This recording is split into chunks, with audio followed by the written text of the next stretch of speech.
Cordial saludo, mi nombre es Franci Maceda Sánchez, estudiante de la Universidad Nacional Abierta y a Distancia dentro del programa de psicología. En este momento vamos a realizar una entrevista del rol del psicólogo y en este caso en el ámbito educativo. Nuestra psicóloga Lina nos ha afirmado el consentimiento informado de que se le ha sido informada de qué se va a tratar esta pequeña entrevista. Bueno, bienvenida Lina. Gracias. Enséñanos qué es la psicología educativa. Bueno, la psicología educativa es la rama que, como ya lo dice, va enfocada a los niños y a las niñas y adolescentes para que ellos desempeñen su rol como estudiantes y nosotros ayudar a mejorar esos aspectos educativos.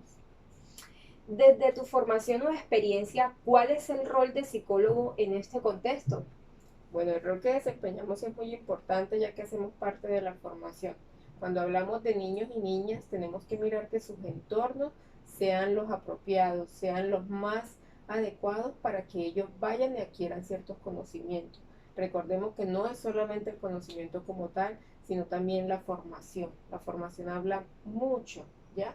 Recordemos que los niños están en la etapa más vulnerable, pero también es la etapa esponja donde están absorbiendo conocimiento. Entonces, si hablamos de niños, niños y adolescentes, no debemos dejar de lado lo que es la formación de la ética, la formación de los valores, la formación de contextos. ¿Cuáles son los aspectos éticos y disciplinares que debe saber y aplicar un psicólogo que ejerce su profesión en este contexto? La ética es muy importante y no solamente se aplica en este contexto, eso lo tienes que tener muy claro. Cuando hablamos de ética es un término que se expande, pero ya uno como ser humano con una formación profesional, ya uno sabe que tiene una ética que no puede ir a vulnerar un derecho de los niños y de las niñas y de los adolescentes, sino contribuir para que eso cada día vaya mejorando. Es saber que no puedes ir a traspasar ciertas líneas porque vas en contra del conocimiento que has adquirido, de lo que tú te estás formando como profesional y de que está en juego la vida de un niño o de una niña. A veces cuando ellos llegan a nuestras instituciones educativas, llegan incluso, pueden tenerlo todo, pero llegan carentes de afecto, carentes de que ahora en estos tiempos se nota falta de tiempo de los padres, ¿ya? Y pues el profesor solamente se limita, o el educador solamente se limita a transmitir conocimientos básicos de matemáticas sociales, prematemática, preescritura, independientemente sea el caso, y ahí es donde nosotros como profesionales llegamos a intervenir, ¿ya? A decir, no, está bien lo que tú estás haciendo, pero un abrazo a un niño, o sea, no le cae mal, estar más pendiente, una tocada de hombro, una felicitación, una estimulación, ¿ya? Entonces, es no solamente enfocado a los niños y a las niñas en esta área, es enfocado también a todo el personal adulto que está en torno, trabajando en torno a los niños, a las niñas y adolescentes de nuestro país.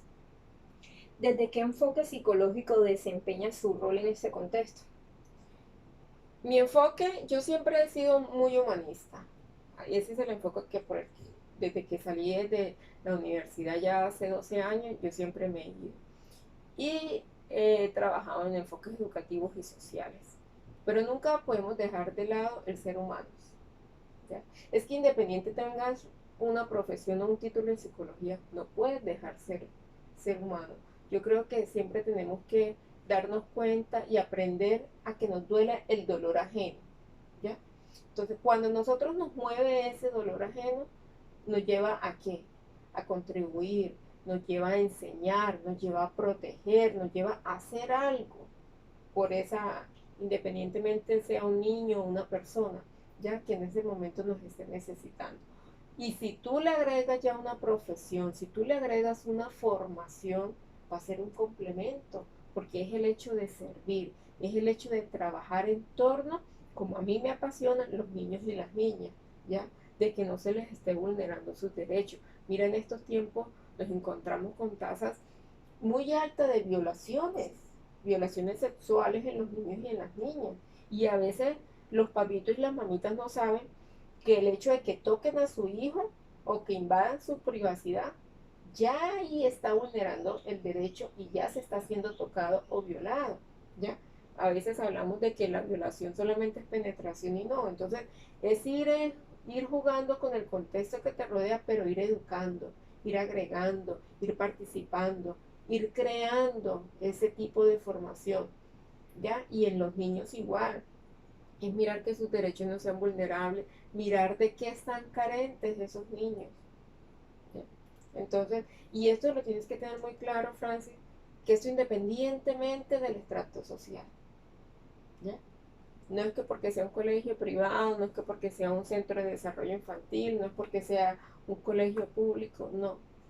Por eso cuando uno empieza o uno ingresa a trabajar en estas instituciones es primordial que uno como profesional se haga un diagnóstico, ¿ya? Porque a ti te contratan y cuando te contratan te dan un contrato donde vienen especificadas lo que tú vas a llegar a ejercer, ¿verdad? Y eso hay que ejercerlo porque para eso te están contratando. Pero ¿dónde está tu ética? ¿Dónde está tu profesionalismo? ¿Dónde está tu ser como persona? Hay que llegar a hacer un contexto. No limitarme preciso No. a esos puntos que me dan, sino de que al yo ver que puede ayudar, Claro que vas a ahí ir a contribuir, que si hay en el contrato no te dice que puedes desarrollar un proyecto, pero si tú sabes que lo puedes hacer en bienestar de los niños y de las niñas o en función de esas personas o de esa población, tú lo vas a hacer, ¿ya? Porque en otros casos te vas a encontrar con poblaciones muy vulnerables. Entonces, es mirar tu aporte personal y profesional, ¿ya? Cuando nos estancamos a un contrato, estancamos nuestra profesión, estancamos el derecho a servir y no es el hecho. ¿cuáles son las situaciones problemáticas más frecuentes que debe abordar el psicólogo en este contexto? Uy, son muchas. Y con el que más me he encontrado en estos años de experiencia, que es que he tenido, bueno, cuando hablamos de la psicología educativa, que ha sido reeducar a las docentes, ¿ya? Reeducar a las docentes porque las docentes en parte contribuyeron a ese cuento que es que este niño no se queda quieto, entonces este niño ya tiene un problema, ¿ya? Entonces, ¿cuál es el problema? Que es que la docente viene con metodologías antiguas. Entonces, también se nos colocó muy de moda la palabra hiperactividad y ni siquiera tienen claro el concepto de qué es la hiperactividad. Entonces, este niño no se queda quieto, es que es muy hiperactivo. Y van y se lo dicen a los padres de familia y los padres de familia, ¿qué hacen? Repiten, Sí.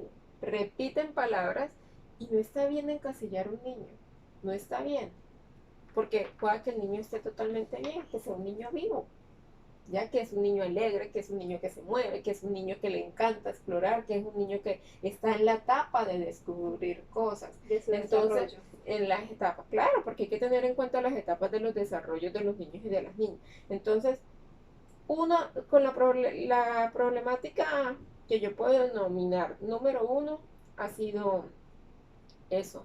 Lo otro es que cuando llega un psicólogo, independientemente sea la institución educativa, pretendemos que el niño que más molesta, ay, es que es el niño más cansón de la clase, ay, es que es el niño que no se queda quieto, pum, pone la psicóloga. Entonces terminan remitiendo 10, 15, 20 niños que no necesitan el contexto, no necesitan la ayuda, no necesitan, sino quien necesita a veces es la docente. ¿Sí? Entonces, esa ha sido como la problemática. Segundo, la vulneración de los derechos de los niños y de las niñas acá en Colombia. Es muy alto, es muy alto. Y eso a mí personalmente me afecta bastante, porque tenemos que empezar a bajar eso. Y claro, ya se está trabajando. Ya gracias a Dios el gobierno le ha puesto el ojo, la primera infancia está contribuyendo con eso, está colaborando, hay programas muy buenos, ¿ya? Y cada día nos vamos formando, vamos estudiando, nos vamos empoderando de este cuento llamado de la niñez en Colombia, los niños y las niñas y los adolescentes. Como se pueden observar, ya hay muchos más espacios, incluso donde los adolescentes también pueden interactuar. Ya se habla de música, se habla de pintura, se habla de talentos. Entonces es muy bonito encaminar a los niños por esa, como por esa área. Y no, y más bien dejar a un lado lo que son los nombres o encasillar.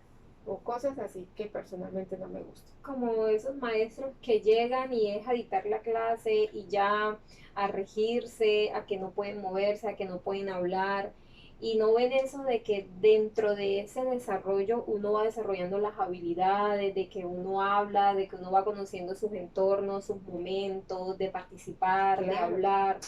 Y no hay que dejar de lado nunca, nunca el ámbito familiar.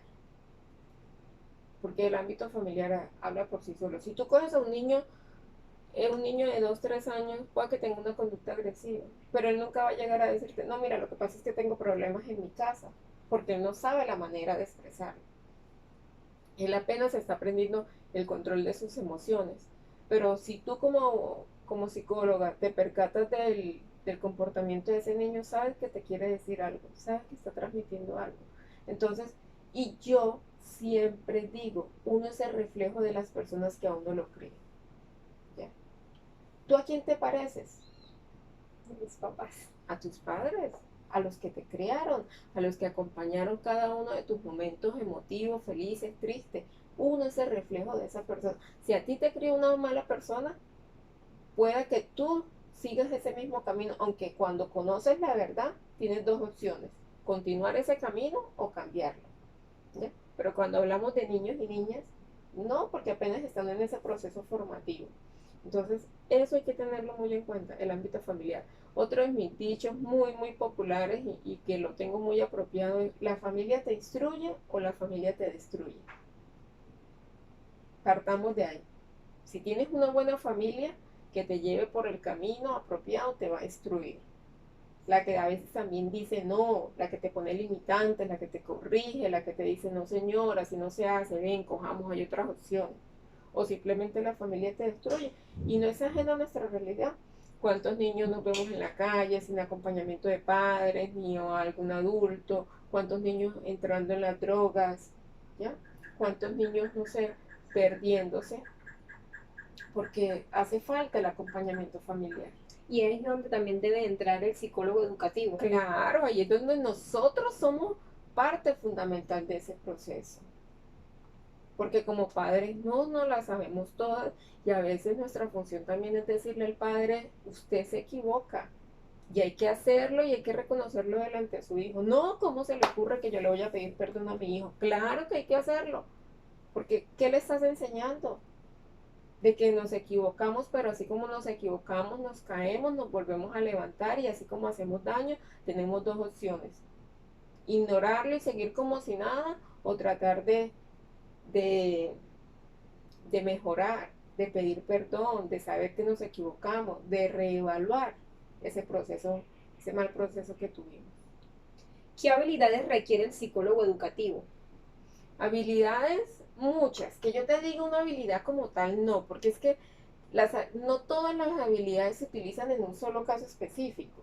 Es dependiendo de donde tú te estés desenvolviendo. Es dependiendo de la necesidad que tengas en el momento.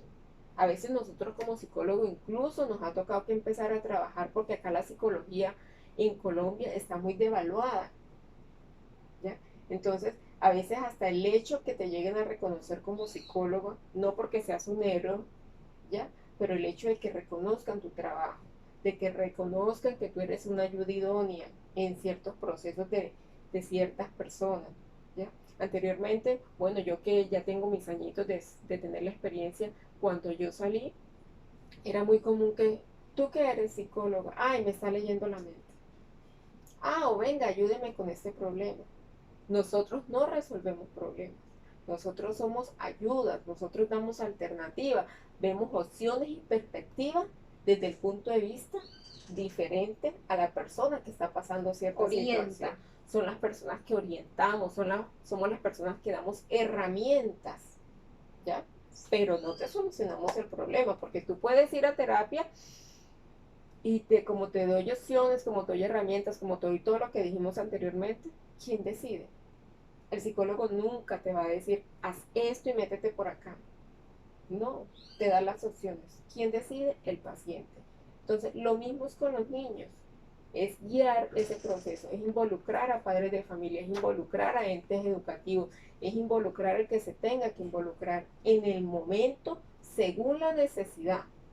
Por eso te digo, necesitamos muchas, pero las vas desarrollando según la problemática con la que te encuentres en el momento. Las habilidades no son las mismas en un niño que tenga que aprender a controlar sus esfínteres y esté en ese proceso a un niño que ya las controló, pero hizo retroceso por un abuso sexual. Son totalmente diferentes. Entonces, habilidades te las enseñan, tú las vas aprendiendo, pero la experiencia, Francis, la experiencia no se improvisa. Entonces, cuando tú ya tienes experiencia, tú juegas con eso. Pero ¿qué hace la experiencia? Se adquiere poco a poco, según la necesidad, según los casos, según vas escalando, según vas estudiando, porque uno como profesional nunca puede dejar de estudiar. Yo personalmente me enfrasqué en esa área y de ahí ya he hecho mi especialización, he hecho los diplomados y he seguido estudiando. Pero nunca podemos quedarnos obsoletos con lo simplemente que nos dieron en la universidad. Te lo digo ahora porque tú eres psicóloga en formación. Y ni aún así porque cuando el profesor te da un tema, te está dando herramientas, pero tú tienes que seguir ¿qué? Alimentándote o retroalimentándote, ¿ya? Pero nunca parar. ¿Dónde puede intervenir ese psicólogo educativo? Lo que te decía, o sea, la psicología da para tocar varios ámbitos, lo social, lo personal, lo familiar, la parte educativa, porque nosotros también vamos, el hecho de que te encuentres un niño con dislexia, ¿ya? Que te encuentres con un trastorno, con un retraso, o sea, que te encuentres, o sea, ahorita uno ve y también hablamos de inclusión. Anteriormente no se hablaba de la inclusión y es supremamente importante. Ya los centros educativos, ya tenemos la ley que lo ampara, tenemos que hablar de la inclusión. Entonces, nuestro campo es muy abierto, ¿ya? Tienden a encasillarlo porque es lo estudiantil, entonces te relacionan con colegios, con universidades o con centros de desarrollos, porque acá en Colombia hay muchos. No, tú solamente no te limitas a eso, te limitas a lo que hemos venido hablando, la parte social, la parte familiar, la parte educativa como tal, ¿ya?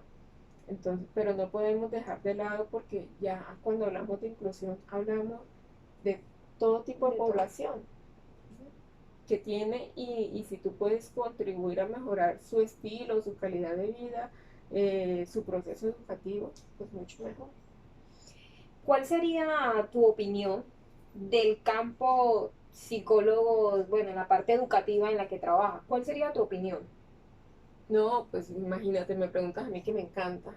No, mi opinión es muy favorable y que ojalá haya muchos más psicólogos educativos, que no nos rijamos a un papel, sino según a las necesidades o a los diagnósticos que nos arrojan el estar en ciertas instituciones educativas. ¿Ya? Siempre, siempre va a haber una problemática, siempre va a haber una necesidad, siempre va a haber una persona con la cual nos vamos a encontrar que nos va a marcar el corazón, ¿ya? Porque somos seres humanos y yo personalmente soy muy humana, ¿ya? Entonces siempre trato que si yo pase por acá, por tu vida, dejar una huella, pero una huella positiva. Sí, que es que son muchos niños, que sí, pero así como se hacen talleres individuales, también se hacen talleres grupales, ¿ya? El hecho de que tú a veces llegues con un video, con una propuesta innovadora para ellos y se los presentes a varios grupos, si estamos hablando de un grupo, de un salón, ¿sí? Vas a dejar algo. La idea es que dejes un impacto positivo. Por eso te digo, para mí personalmente es muy importante crear el diagnóstico. Un diagnóstico inicial es una radiografía, es mirar en qué te puedes tú basar. Entonces yo parto de ahí. Bueno, entonces la psicología educativa no es solamente quedar ahí, en lo educativo, sino No, también desarrollarnos en otras áreas también donde nosotros podamos ayudar, donde nosotros podamos enseñar también desde ahí. claro, mira, nosotros como psicólogos educativos y cuando estamos en instituciones educativas te voy a explicar algo. Nosotros diagnosticamos porque tenemos el conocimiento de base. Si yo me encuentro un ejemplo, un niño con cierta problemática, yo sé hasta dónde va mi ética de poder tratar ese caso.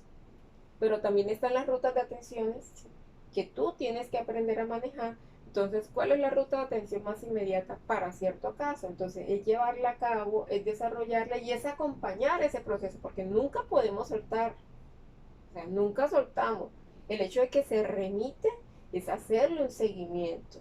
No nos podemos desconectar de que como que ya yo pasé esa bolita y allá quedó. No, y si quedó allá en el medio, si no supieron darle manejo, si el proceso quedó a medio, o sea, nada hiciste con remitir, nada hiciste con activar una ruta de atención.